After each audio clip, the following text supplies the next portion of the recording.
समाज यही सिखाता है ना कि बेटा अगर 10वीं में इतने नंबर ले आओगे तो ही तुमको साइकिल मिलेगी। ये हमारे भीतर अपूर्णता बैठाई गई। मुझे उसको बताने की जरूरत क्यों पड़ रही है कि तू नंबर लेकर आ? क्यों बताऊं? क्योंकि अगर उसके सामने गणित है या विज्ञान है या हिस्ट्री है तो जानते ही नहीं है कि इनकी अपनी अहमियत क्या है। तो आप कहते हैं उनकी अहमियत ये नहीं है कि गणित गणित है और विज्ञान विज्ञान है। आप कहते हैं गणित की अहमियत ये है कि इससे तुझे रोटी मिलेगी। ये तो गणित का अपमान हो गया। गणित की अहमियत ये थोड़ी है कि गणित से तुझे रोटी मिलेगी। गणित की अहमियत ये है कि वो गणित है, पर ये हम कभी उसको बता ही नहीं पाए। विज्ञान क्यों पढ़ना? अब आप इतिहास पढ़ा रहे हो किसी को, आपने क्या उसको पहले ये समझाया कि इतिहास क्यों पढ़ना है? आपको ये बताने की जरूरत नहीं है कि नंबर लेकर के आओ, आपको ये बताने की जरूरत है कि इतिहास जानना जरूरी क्यों है। नहीं तो नंबर तो नकल करके भी ला सकता है। अगर सिर्फ नंबर ही लाने हैं तो नंबर नकल करके ले आएगा। कल को उसको पता चल जाए कि नौकरी बिना नंबर के मिल जाती है तो क्या वो पढ़ेगा? और आज समाज में हो भी यही रहा है। लोग आ रहे हैं कह रहे हैं कि ड्रॉप आउट होना बेहतर है, बिना डिग्री के भी नौकरी मिल जाती है। ज्ञान किसी अन्य चीज का साधन नहीं होता है। Knowledge is an and in itself. जो भी हम कर रहे हैं अगर हमें उसका महत्व पता है तो हम करेंगे ना, फिर हमें उसके साथ कोई और टेम्पटेशन नहीं जोड़ना पड़ेगा।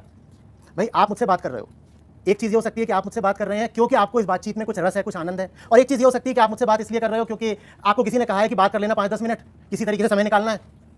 अगर आपको इस बातचीत में आनंद आ रहा होगा तो आपको किसी टेम्पटेशन की या धमकी की जरूरत पड़ेगी क्या?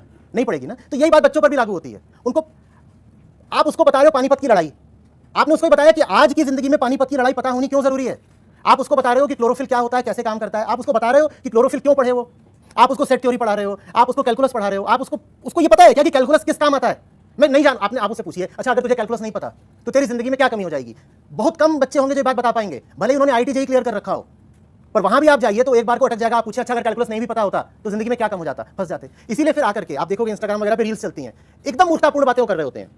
वो वहां पे कोई ट्रिग्नोमेट्री का सूत्र रख देंगे। एक रील है जिसमें जो पहली स्क्रीन है उसमें ट्रिग्नोमेट्री का कुछ लिखा हुआ होगा, मान लीजिए sin square theta plus cos square theta equal to 1। फिर नीचे कहेंगे कोई बता दो कि इसका मेरी आज की जिंदगी में क्या महत्व है। उस मूर्ख को पता ही नहीं कि तुम जो कुछ भी कर रहे हो वो उसी से आ रहा है। ये कैमरा नहीं बन सकता बिना उस सूत्र के। या वो कुछ भी और आकर के लिख देंगे, वो साइंस का कोई प्रिंसिपल लिख देंगे और फिर वो सोचेंगे उन्होंने कोई बहुत विटी, बहुत ह्यूमरस बात बोल दी है, और उसके पीछे वो हंसने की आवाज भी डाल देंगे कि साइंस की कोई बात वहां पर उन्होंने जाकर के लिख दी है। ये लग गया ये फूरियर ट्रांसफॉर्मेशन है, ये मैक्सवेल्स इक्वेशंस है, ये श्रोडिंजर्स प्रिंसिपल है। और फिर कहेंगे बताओ इसका मेरी आज की जिंदगी से, मेरी प्रैक्टिकल लाइफ से क्या रिलेशन है? भाई अगर वो नहीं हो तो तेरे हाथ में मोबाइल भी नहीं होता। लेकिन बात उसको पता नहीं है। और यही बात जब हम उसको पढ़ा रहे थे मैक्सवेल्स इक्वेशंस, तो क्यों नहीं बता पाए कि मैक्सवेल्स इक्वेशन जब तुम पढ़ लोगे तभी उस मोबाइल को इस्तेमाल करने के हकदार बनोगे? ये हम नहीं बताते। हमने पढ़ाई को सिर्फ नौकरी और इज्जत का साधन बना दिया है। पढ़ाई नौकरी और इज्जत का साधन नहीं होती है। पढ़ाई हमें जानवर से इंसान बनाती है। नौकरी मिले नहीं मिले वो बात की बात है, वो छोटी बात है।